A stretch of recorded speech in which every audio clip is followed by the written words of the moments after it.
the future of Bitcoin, I'm joined by three special guests. The first is Cathy Wood, founder, CEO, and CIO of ARK Invest. Next is Elon Musk, techno king of Tesla and chief engineer of SpaceX. And finally, Jack Dorsey, CEO of Square and CEO of Twitter. So we have a lot to talk about today. So let's get to the talk and get right to it. I'm going to start off by asking each of you a question, which is, what's shaped and influenced your views on Bitcoin? And let's start with Cathy. Okay, Steve, thank you. Well, the first thing was our focus on disruptive innovation. So starting in 2011, Brett Winton, our director of research, who I know will be on the program later, he started talking about this thing called Bitcoin at the time. And it was a curiosity as we were doing our brainstorms in research. But as we learned more about this open source ecosystem that might fulfill the role of the payment system that the internet neglected to build into the system, not expecting commerce, we thought, this might be something. And then I became even more interested when I realized that my economics would come into play as well here. And Art Laffer, my mentor from USC, and a monetary scholar, in 2014, I asked him if he would collaborate on a paper on Bitcoin. And he was a bit of a naysayer at first, but agreed to read the paper. He read the paper, tore it up, and from an economics point of view, really wanted to understand this. And he said, I think you got something here. This is a rules-based monetary system. I've been waiting for this for my entire career. So the combination of disruptive innovation generally, economics on top of that, and the huge misunderstanding out there as to what this is, that was intriguing and launched our research effort. Thank you. Elon, what's influenced your views on Bitcoin? Well, I've thought about money for quite a while, obviously since the PayPal days. And then the companies that preceded that, X.com, which I created, and Confinity, which Peter Thiel, Max Levchin, Luke Howry, and others created. And we combined the companies and made PayPal. So I've been thinking about money for a long time. And really, it's best to think of money as an information system, primarily an information system for labor allocation. For practical purposes, it exists in a series of heterogeneous databases, like very different databases in bank mainframes around the world. It moves quite slowly in reality. It may seem to move fast sometimes, and it does with PayPal, which is real time. But the vast majority of the systems out there are batch processing. So the actual reconciliation may take 1 to 5 business days, sometimes longer. And you have the ACH system, which is ancient and still in operation, which allows transfers effectively like a check would be an ACH transfer, but it's not secure. And you've got the credit card systems, which are also not secure. It would be like handing your username and password to a stranger in a restaurant if you buy a meal. So there's definitely an opportunity for something that is better from an information theory standpoint. So and there you can think of it like data on a network, I think is the way to view it.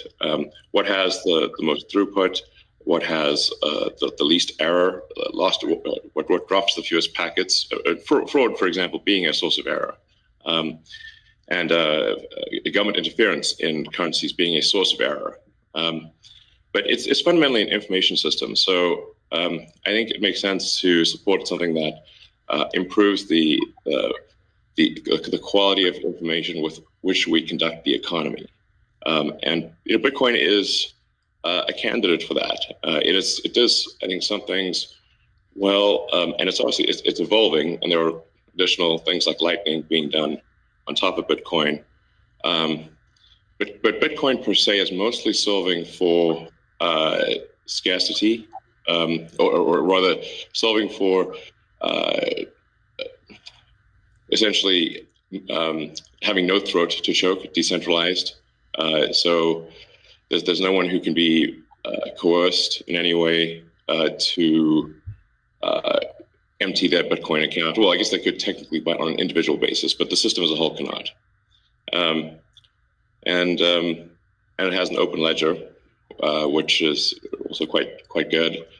But transaction volume is low. Transaction cost is high, and usability for the average person is not yet very good. But it has a lot of potential.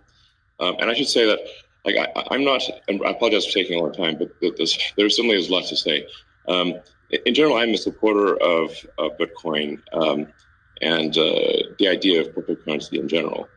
But as I've said publicly, we do need to watch out for crypto taking, especially Bitcoin, using proof of work to maybe use energy that's maybe a bit too much and not necessarily good for the environment.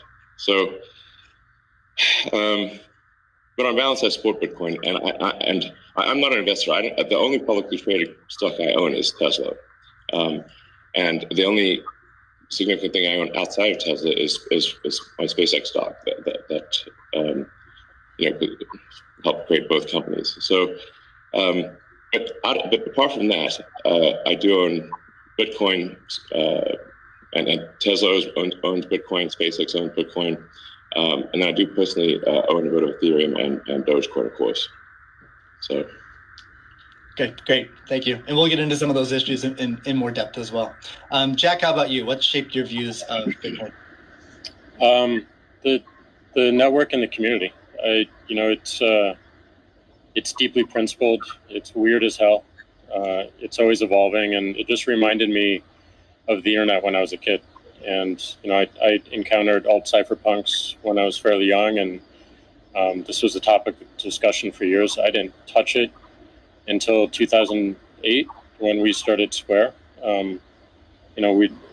Elon and teams at X and PayPal inspired a lot of what we were trying to do, trying to bring in more to a physical world. But we encountered this crazy predatory system that was slow, that was obtuse. And I think, one of the things that we tried to do, which X and PayPal also tried to do, is build an abstraction layer around this complication and around this predatory nature that the financial industry can tend to be, and make it work for people.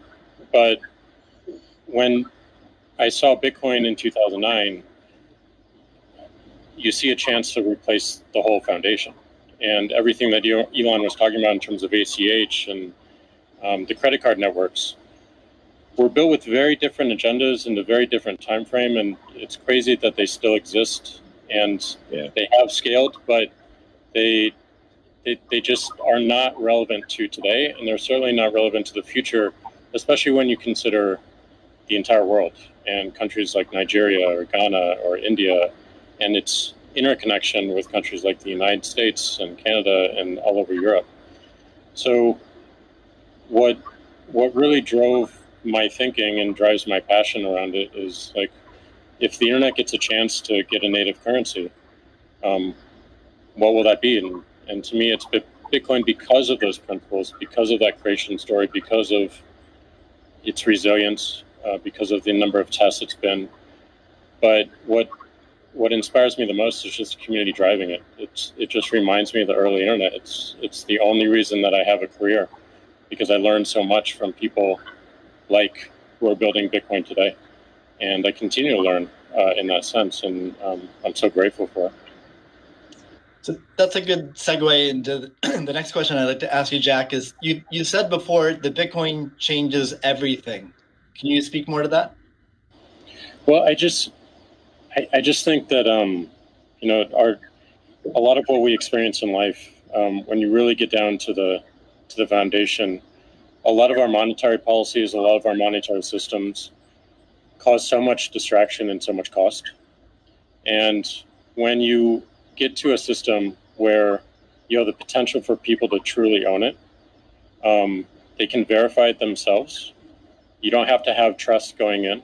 You don't have to trust it at all. You can verify it through source code or whatever your your appetite is, and that any particular person can help drive the future of it.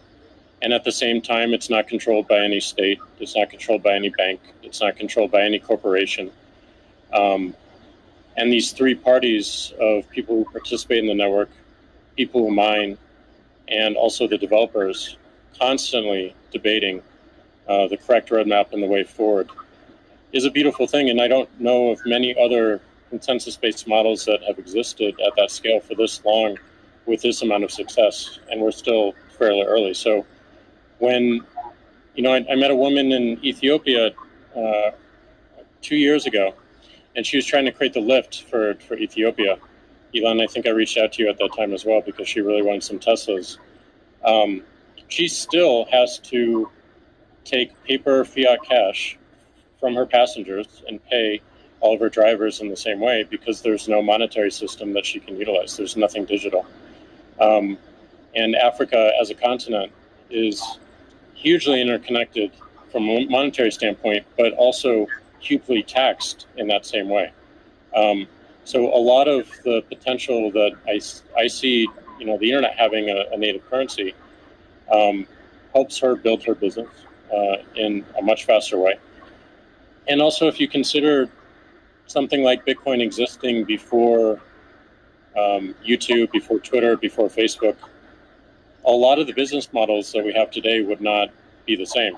We would certainly not have the dependency we have upon the advertising business model if Bitcoin existed pre-Twitter.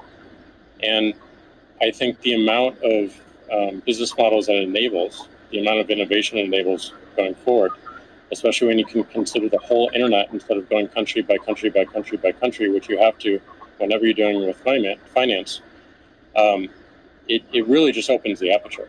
And that is what I want to see in my lifetime is a currency that is standard and sound for the internet that everyone can use. Great. A hallmark of Bitcoin is its fixed supply of 21 million coins. Elon referenced that earlier. It may be the first system that humans have created that humans cannot later change. Cathy, I'm curious, with your background in monetary history and macroeconomics, what are your thoughts on that type of system? Oh, well, I'll recount the story about Art Laffer and our going through the paper. And he said, as I said, first rules-based monetary system, global, ever. This is a very big idea. Once we had convinced him of the ecosystem itself. Now, this is the role that it's playing, given that the rule is a quantity rule, that 21 million units, is really a store of value role. So there are three roles of money. Store of value, very important. The means of exchange, so for transactions, and the unit of account. So every good priced in terms of whatever the unit is. So store of value is its primary use right now. The others exist. Unit of account, reserve currency of the crypto asset ecosystem. That's being seeded a little bit towards stable coins right now. But the store of value is a very big role, and means of exchange with apps built on top of the Bitcoin blockchain, we think is going to become more of a reality. Right now, high value transactions take place over Bitcoin, and that is a very useful role. So we look at those, and I remember saying to Art, how big could this be? And he said, well, how big is the U.S. monetary base? Well, today it's $8 trillion. $8 trillion. At the time we were talking, it was $4 trillion. So we've gone through another crisis since then. And so this store of value, this idea that purchasing power will go up over time, if demand rises relative to supply. Supply ultimately fixed at 21 million units.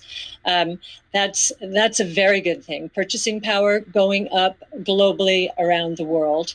And this idea that it's a hedge against confiscation of wealth.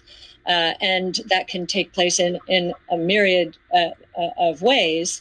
But inflation, and especially hyperinflation in emerging markets, is the primary way. Talk about destroying purchasing power.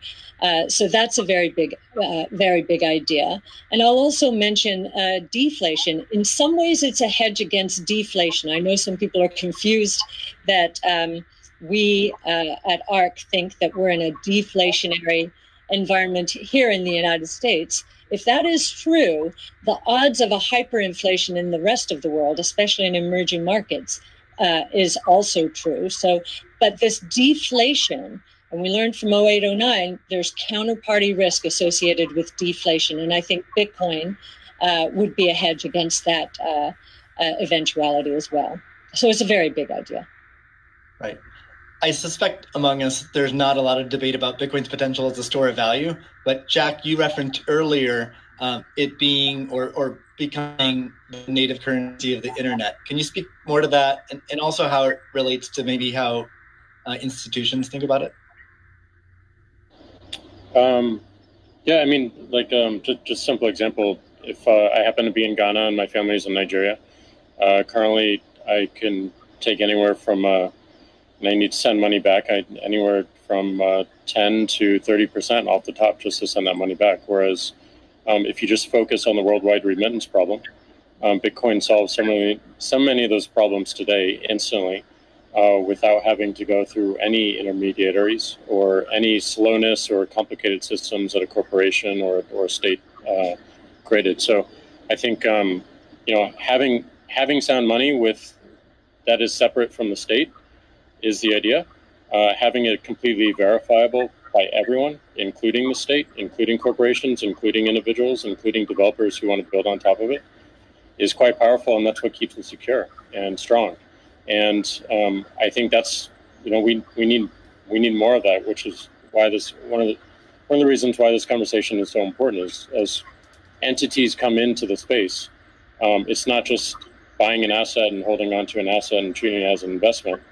There's something special that created this, and something precious and something very unique, which has to be protected, and we need to do whatever we can to help that thrive as well. Elon, I'm curious your opinion on this. You mentioned earlier about Bitcoin's throughput, or the importance of throughput, maybe some concerns around Bitcoin. Can you speak? Do you think Bitcoin can become peer-to-peer cash? Well, Bitcoin does have a fundamental scarcity limit at the base layer that's designed in. That doesn't mean you can't have some layer 2 system in theory like Lightning. And I understand Lightning is doing well in some small countries. There's some question mark as to whether you need a money transmitter license. Just a debate as to whether that's needed, given that it is not open ledger. So that's a whole separate debate, of course. But Bitcoin by itself simply cannot scale to be the monetary system for the world at base layer. But with a second layer, this is possible depending upon how that second layer is implemented. That's part of why I think there may be some merit to something that may seem silly, like Ethereum, like Dogecoin. I think Ethereum also, like I said, the three things I own outside of SpaceX and Tesla, and obviously it's a Neuralink and Boring Company, but of any significance are Bitcoin by far, and then some Ethereum and some Doge. So if the price of Bitcoin goes down, I lose money. I'm not sort of I might pump, but I don't dump. It's not a case of. I definitely do not believe in getting the price high and selling or anything like that. And I would like to see Bitcoin succeed. I think there's some merit to this is not a slam on Bitcoin. There's some merit to considering something that has higher max transaction rate and a lower transaction cost, and kind of seeing how far you could take a single layer network where the exchanges act as a de facto second layer. I think you can probably take that further than people realize, and as bandwidth increases over time, latency decreases. SpaceX's Starlink is actually playing a role in this, and I think long term people will probably have access to worldwide access to gigabit level connectivity at low latency, and so at low cost. And so then your base layer could do a lot of transactions if you take that into account. So yeah, but like I said, Bitcoin with a layer 2 system, so they could scale to do a vast number of transactions. Same goes for Ethereum. Question about the scaling at the layer 1. The concern from the past 5 years of debate in the Bitcoin community is that would sacrifice too much decentralization and hurt the censorship-resistant properties of Bitcoin. I'm curious if what are your thoughts on that? Are you sensitive to that? And are you concerned about losing some of the special properties of Bitcoin or another cryptocurrency by scaling at layer 1? Yeah, I mean, these things it's helpful to use the physics tools of thinking and say, scale up, scale down, and see if it still makes sense. So if scaling up the transaction block doesn't make sense, why don't you scale it down? And have it be, so that somebody, with a laptop from 2008 can still run a Bitcoin node. Why not slow it down? Oh, you want to slow it down? Well, maybe you're at the wrong number then. there's actually there's members in the community that do want to slow it down, but I understand your point. It's silly. The reality is the average person is not going to run a Bitcoin node. So this is and Bitcoin. It was a lot of clever ideas, but these parameters were set. I don't know in 2008 or something, maybe 2009. And there's been some improvements since then, but not a lot. So, it's sort of there was still in 2008 there was still a non-trivial number of people on modems. So, now it is quite common to get 100 megabit connection just for a house. Some houses have gigabit connections. So, and that trend is obviously in the direction of higher bandwidth and lower latency. And if somebody else doesn't do it, Starlink certainly will. So I have high confidence that you will be able to maintain a decentralized finance system while still having a much bigger blockchain, aka ASCII text ledger, a hash ledger. You can make the hash ledger bigger without suffering from decentralization as the average connectivity improves, obviously. One idea would be to put a Bitcoin full node in Starlink terminals. That way more people would be running it. Actually, I have run this by the team at one point. I had this idea, which is kind of off the wall, but let's say you need a little space heater. And normally your space heater would just be pure entropy. But what if that space heater was also a Bitcoin, Ethereum, Doge mining node? Pick your currency. And so then you'd be heated up, and you would also mine your crypto and have connectivity in one. I love that idea. Yeah, I mean, better than running a space heater. Absolutely. Are there any other, so you're drawn to Dogecoin a little bit. Are there any other gaps in Bitcoin that you see that cause you to be drawn towards Dogecoin? Oh, I think, I think there's Doge has the Doge community, I think, is somewhat irreverent, obviously, and has great memes and loves dogs, and I love dogs and memes, and it doesn't take itself too seriously, and I think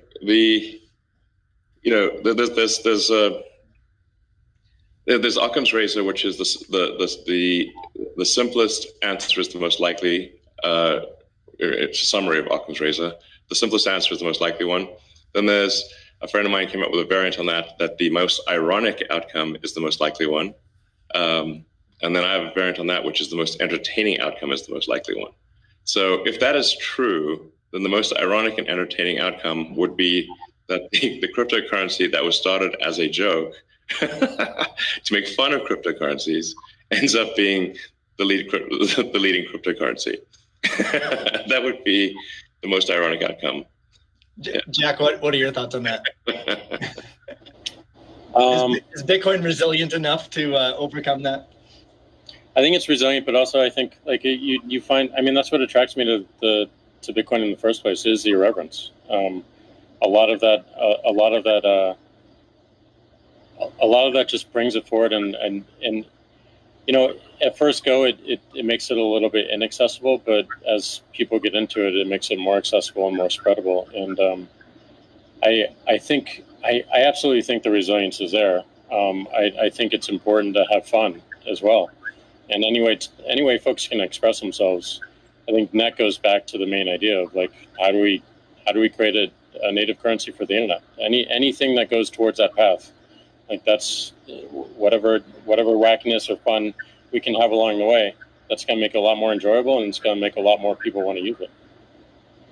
I'd also point out there's nothing stopping someone from creating a Bitcoin wallet that's like fun and has memes, has dogs. That's possible as well. Great. Let's move on. Right now at this point. Let's move on to the next topic, which is Bitcoin and energy. It's a really hot topic that lots of people are talking about. Let's start with Elon. You've been vocal on this. You've said that. I mean, you said many things about it. You've also said that Tesla will resume payments in Bitcoin payments if the renewable energy is approximately 50% and sort of looks like it's on a positive future trend. What do you think the state of things are with respect to that? Yeah, so I do think that there appears to be a positive trend in the energy usage of Bitcoin. Actually, part of this is due to the drop in Bitcoin price. What I observed, or what I thought I was seeing, there may be some disagreements on this, but from when Tesla announced that it had acquired Bitcoin and was doing Bitcoin transactions, there was a massive run-up in the Bitcoin price, and also a massive increase in the amount of energy used to mine Bitcoin. And I think I understand renewable energy quite a bit. I mean, Tesla does solar and interacts with a lot of wind generation through our mega pack, because basically need to store energy from wind and from solar. So we're pretty plugged into the renewable energy industry. And there's just no way that you could basically double or triple the amount of energy in such a short period of time with renewables. You could shovel coal that fast. And so I was like, look, this is too sketchy. Tesla's mission is accelerating the advent of sustainable energy. We can't be the company that does that and also not do appropriate diligence on the energy usage of Bitcoin. So all I did was I said, look, we're going to suspend Bitcoin transactions for now. We're not selling any Bitcoin, nor am I selling anything personally, or nor is SpaceX selling any Bitcoin. Again, I want to emphasize SpaceX, Tesla, and I own Bitcoin. I also own a little bit of Ethereum and Doge, but the companies just own Bitcoin, and the Bitcoin that I own is worth much more than the Ethereum or Doge. So clearly, if I'm, if these actions negatively affect me financially, if I was purely financially motivated, then I would not express this reticence about Bitcoin energy usage. Now, it looks like Bitcoin is shifting a lot more towards renewables, and a bunch of the heavy-duty coal plants that were being used, unequivocally being used, this is not a question mark, have been shut down, especially in China. So I think it's probably, we want to do a little bit more diligence to confirm could confirm that the percentage of renewable energy usage is most likely sort of at or above 50%, and that there is there is a trend towards increasing that number, and if so, then Tesla will resume Bitcoin, accepting Bitcoin. So I think we want to just do a little bit more diligence, and I think, but most likely the answer is that Tesla would resume accepting Bitcoin, most likely. That's Steve, great to hear. I would agree with that. Kathy? Yeah, may I ask a question? Elon, I'm not quite sure if you saw the paper that Square and ARK did together on making Bitcoin mining a part of a utility, a broad-based utility ecosystem, whereby, the overage from sunshine or wind powers the Bitcoin mining machine, thereby enabling the proliferation of renewables to a much faster extent or at a faster rate than otherwise would be the case. What do you think of that? Well, the problem is that in order to operate so-called mining or hashing rigs, in order to operate a bunch of hashing rigs, effectively, you have to run them 24/7, which means you need base load. You can do that with solar and wind plus battery, but if you only did it based on solar or wind overage, your hashing rig utilization would be much less. So you'd be at a disadvantage. Sure, hydro or geothermal are great as renewable means. I'm also pro nuclear. I think modern nuclear power plants are safe, contrary to what people may think. I really think it's possible to make very, very extremely safe nuclear. I'm talking about fission. You don't need fusion. And then, of course, fusion. You just got that big fusion reactor in the sky called the sun. It comes up every day. But I think a combination of solar and wind plus stationary storage will get you that base load, so you can run hashing 24/7.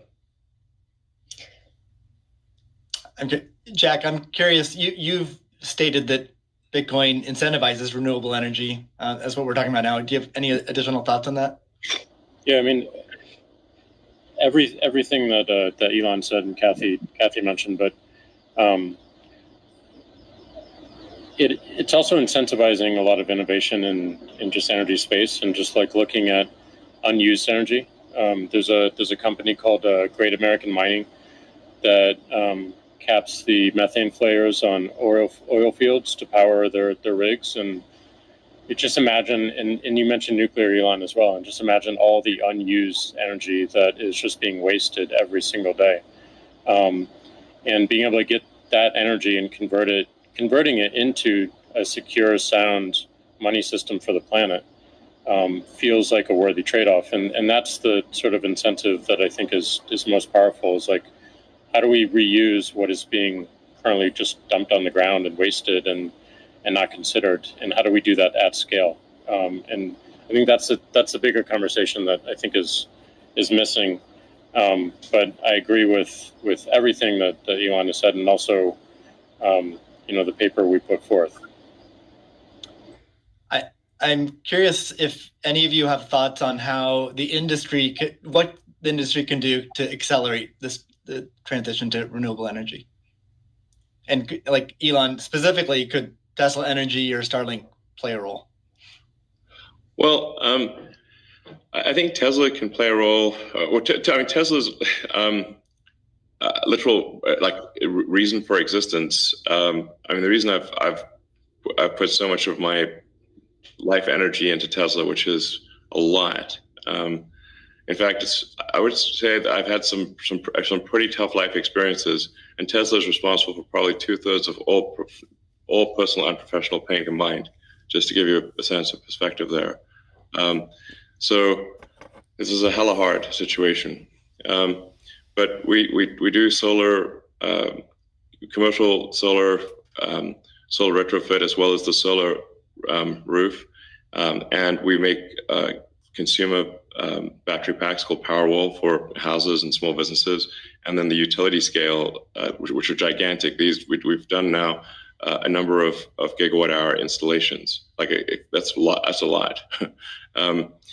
And a lot of them actually have been for load leveling the grid. Mostly they are, and combined with the first really big one we did, which is 100 megawatt installation in Australia. That's actually helped stabilize a huge portion of the South Australian grid, because it's able to react so fast. In fact, at first, because they've got a billing system in Australia that I think works at the sort of millisecond level, and we were operating at the microsecond level. So the system was operating so fast that the measuring system couldn't see it. But so Tesla's certainly doing a lot to enable renewables, especially wind and solar. And in fact, the limiting factor for us right now is cell production. So we need to both internally get the Tesla internal battery cells produced, as well as increased supply from suppliers. Generally, when I talk to our suppliers, and they say, how many cells would you like us? How many cells can you make? Because sometimes they're concerned, well, is Tesla going to compete with them on cells? I'm like, no. If you want to make the cells, be our guest. It's just that we need a crazy number of batteries, and they need to be done. It obviously needs to be mined and produced and manufactured in an ethical and environmentally sound way. So, Tesla, we really do aspire to be the good guys, to be a company that people can believe in. That doesn't mean we don't make mistakes, but that's what we try. So, but I think generally hydro, especially existing hydro, is good for mining. Geothermal, there's lots of places in the world that have geothermal energy. Like I said, nuclear is also good. I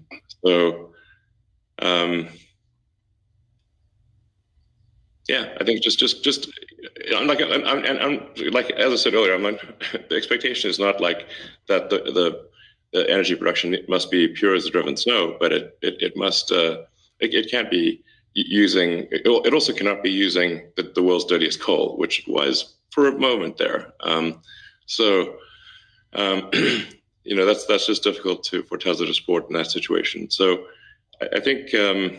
But I do think long-term renewable energy will actually be the cheapest form of energy. It just doesn't happen overnight. But as long as there is a conscious and determined and real effort by the mining community to move towards renewables, then obviously Tesla can support that. That's great. Cathy, we've been talking a lot about energy, but many institutions are facing questions around Bitcoin's relationship with ESG. Can you maybe speak a little bit more to what is S and G in ESG and how Bitcoin might support those? Sure. So E, of course, is environmental, S is social, and G is governance. And there is a massive movement afoot in the institutional world, especially, to embrace ESG and make sure that their asset managers are doing the same. So if we've just talked about environmental, and I really do believe that Bitcoin will be much more environmentally friendly, certainly than traditional gold mining or the traditional financial services sector. In many ways, it already is, and it's just going to get better that way.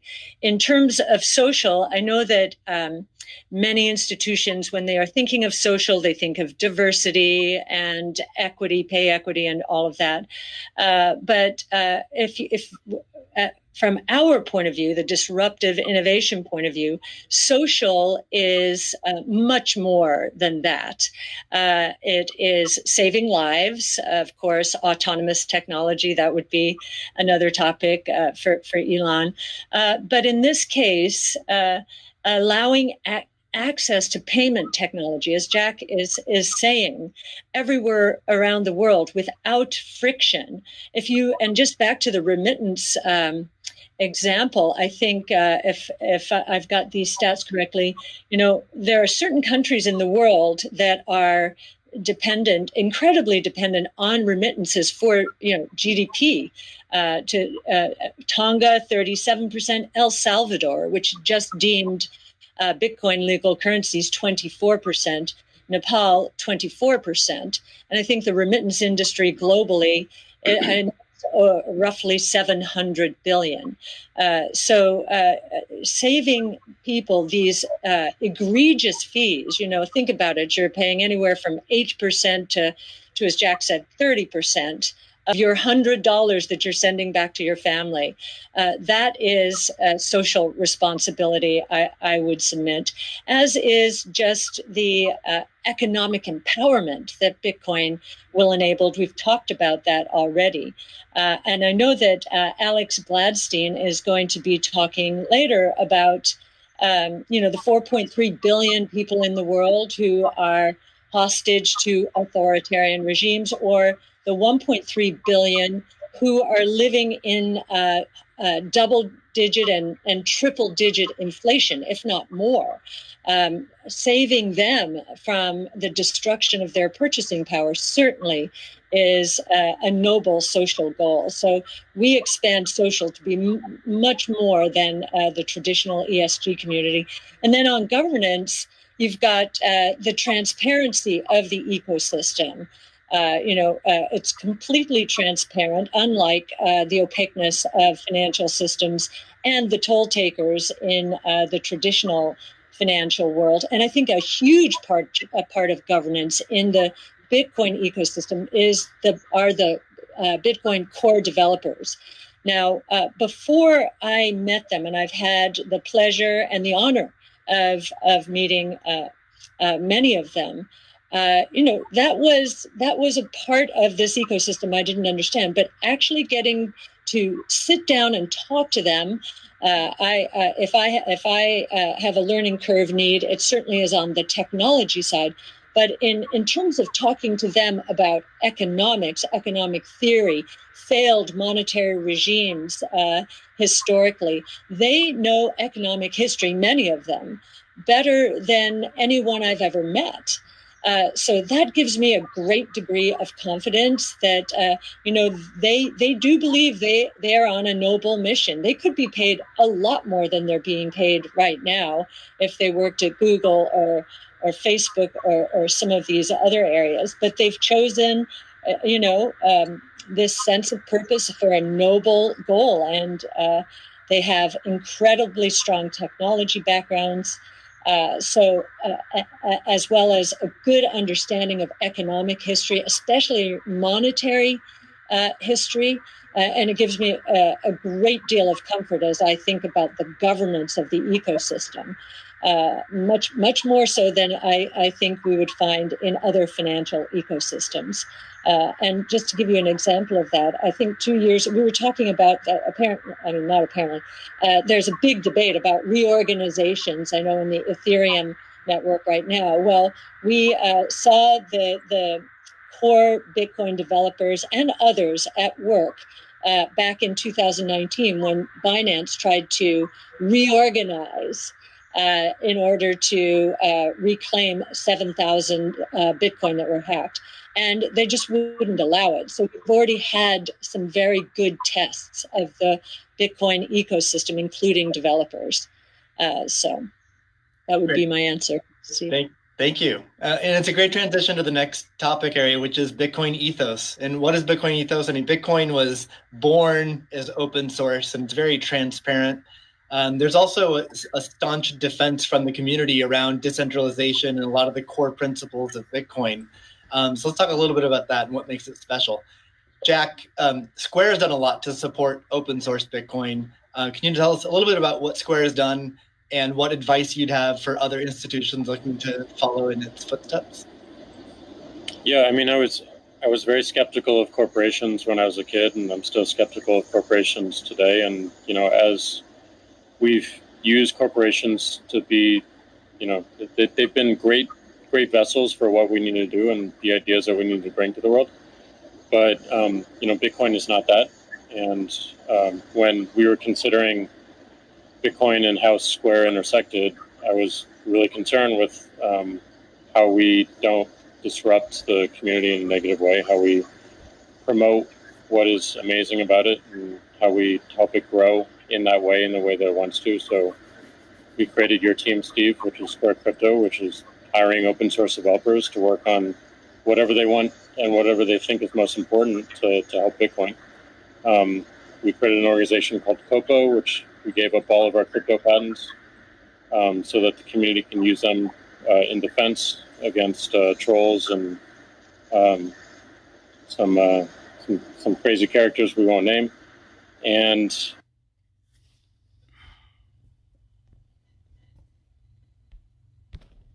ways that, like, following that Bitcoin path, we're going to create a hardware wallet. We're probably going to do a lot more in hardware. Everything that we do in the space is going to be completely open source, from the hardware design to the software, taking in the community's push. And we're building a developer platform as well, in the same open development, open source, and completely transparent. So I think as institutions or companies like ours consider getting in the space, I think contribution back to the community is important. Tesla did this with accepting payments for Tesla and finding security holes and improving the stack. And as I said before, we can't just see this as an asset that we own and an investment vehicle. This is something that has the potential to change everything and make the lives of everyone on this planet better in some small, maybe marginal way, but those margins will be meaningful as they compound over time. Great.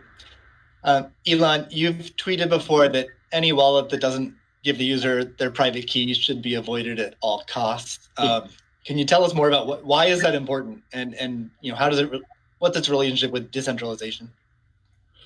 Well, it's difficult to say that if you own crypto in an exchange and the exchange does not give you your private keys, it's not clear that you own anything. I mean, if there's something that, if that exchange breaks or is hacked or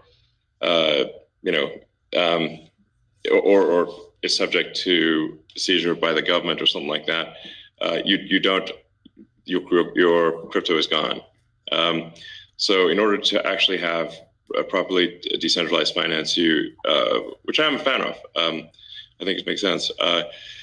Then you have to own your private keys, and you should be the only one who has your private keys. So if you're the only one who has the private keys, then you own it. If someone else has your private keys, effectively they own it too, and the security of your crypto is then dependent upon them or any entity that can affect them. So I think what Jack's doing sounds like a good idea to have a hardware wallet that's the only thing that contains your private keys. I think that's like in terms of sort of empowering the people, which I very much believe in. Then I think you want to have people have their own wallets and be the only ones that have the private keys to that wallet. So-called wallet, the other side of the crypto. Right. I agree, and I think we'll see an emergence too of new solutions that use multi-sig, like with a 2 of 3 keys, where the user has 2 keys, and then you get assisted custody by having an institution hold a 3rd key. Can be a good solution as well. Yeah. Well, you can just put your private key in something that has dual access or voting access as an application on an existing network. Right. So the Bitcoin community is known for staunchly defending Bitcoin's principles. Sometimes it can be rude and aggressive, but I think what it stems from is just a desire to not have wealthy or powerful people or institutions negatively impacting Bitcoin or sort of changing the rules in favor of them. I'm curious to hear from each of you what role you feel like you and your your own institutions, your own companies, what role can you play in Bitcoin, and how do you positively impact it without having these negative drawbacks? Cathy, maybe start with you. Sure. Yes. Well, ARK has stood for two things: democratization and transparency. Democratize it. We're the closest you'll find to a venture capital fund in the public equity markets, and I kind of feel that. That Bitcoin, or we have Bitcoin's DNA from that point of view. One of the things in terms of democratization is education. We have one of our missions, values, is to educate, and I do believe that that some of Yassine El-Mandra's white papers. Yassine's our lead crypto analyst, who's worked very closely with you, Steve, on this conference, are helping the cause. We've done, and not only for retail investors, we found that we had to do a bit more when it came to institutional investors, just because of the way that they invest and the way they like to receive information. So just like in our investments, we've been the retail community has been more attracted to us first, and now the institutional community is coming along. So I do think our transparency of research, especially in the social world, social media, pushing our research out to for free to anyone, is part of our way of helping the community. And I do think encouraging, and this is something that Jack just said, I would encourage the support of the Bitcoin core developer community. As I said before, it's amazing to me, having gotten to know some of them, how strong their sense of purpose is here. And so we'd like to be helpful in making that happen as well. That's great. Jack, how about you? How do you view your own personal role and the companies you run? I think my own personal role through the companies I run is to really push for more decentralization. Like everything that we intend to do with the wallet, being non-custodial, building a developer platform, focusing on non-custodial solutions. On the Square side is important, being completely open development and open source. But I also think it's important on the Twitter side as well. My biggest focus right now is on a decentralized social media protocol. We're calling it Blue Sky. It's super, super early, but we've learned a lot from what makes Bitcoin Bitcoin and why that's important. I've learned a lot in that sense as well. And I think, just continuing to push on that thread and show it with our actions every single day in support of this community that's taught me so much and I think will benefit so many people. That's what I'm focused on. What about letting Twitter advertisers pay in crypto? Yeah, I think enabling anyone. As you know, Elon, if we had Bitcoin or a native currency for the internet before Twitter started, it just creates so many different business models that we wouldn't have to be so dependent upon advertising generally. And sure. I do believe that that we have them, any form of payment that they want to use, we should be able to take. So okay. Absolutely, but I'm more focused on how do we create economic incentives in the network itself without having to rely on advertising. Yeah, it's just that the money has to come off of the crypto so-called coins, the hash strings, have to come off and get translated into real products and services. So the more sort of off-ramps there are to real products and services, even at the institutional level, although there are certainly many small advertisers on Twitter. It seems like accepting Bitcoin, maybe some other cryptos for advertising payments on Twitter would be supportive of Bitcoin. 100%, and also looking at just general commerce. Sure. through Twitter itself. That was great. Sorry, what, Elon? I was asking Jack if he's going to do it. Oh. Can we get a product announcement today? Elon, how about you? You obviously you're a big personality on Twitter.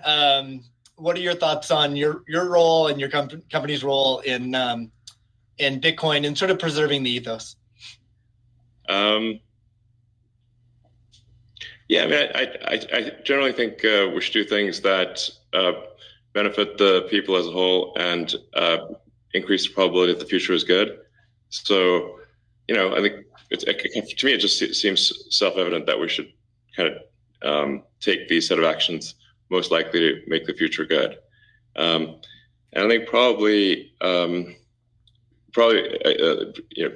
crypto or at least some of the cryptocurrencies will make the future better, most likely. It's not, I always think of these things in terms of probabilities, but I think it's probably better for there to be a prosperous Bitcoin, Ethereum, Dogecoin, maybe some others in the future.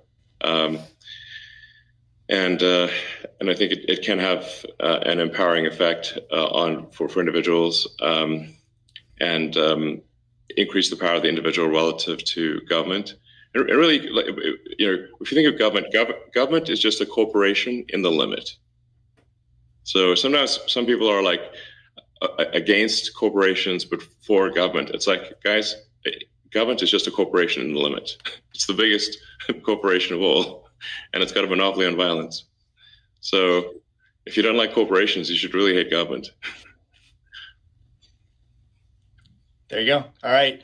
We got about, we'll try to wrap up in 10 minutes. So let's move on to future of Bitcoin.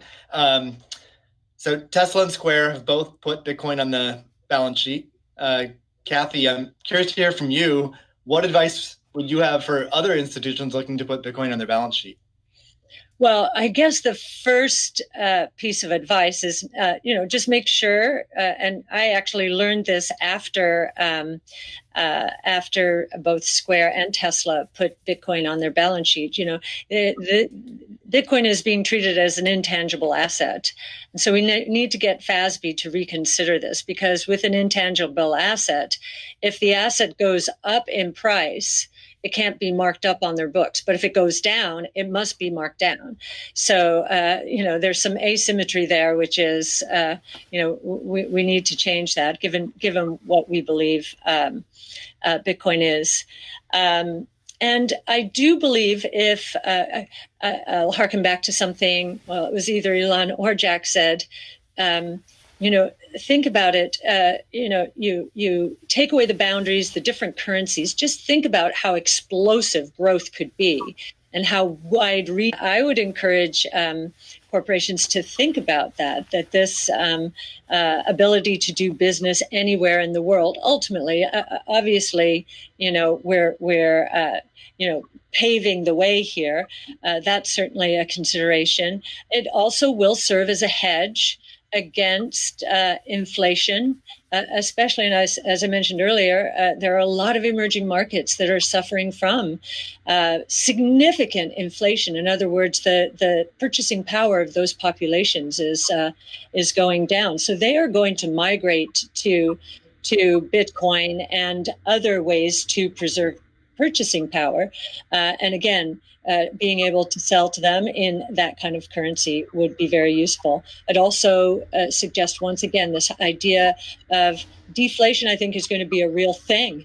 There's going to be good deflation caused by innovation, so demand will boom because of that. There's going to be bad deflation because so many companies out there have not been investing enough in innovation. Their products are going to go obsolete, and they're going to be stuck trying to service the debt that they piled on because their shareholders wanted profits and wanted them now.